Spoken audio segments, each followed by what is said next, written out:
Look at that crowd. SC23 is officially open.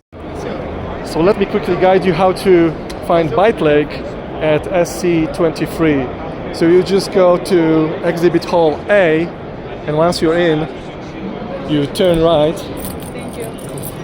You turn right, and all you need to find is Lenovo's booth 601, and we're there right in front of the booth showing two products.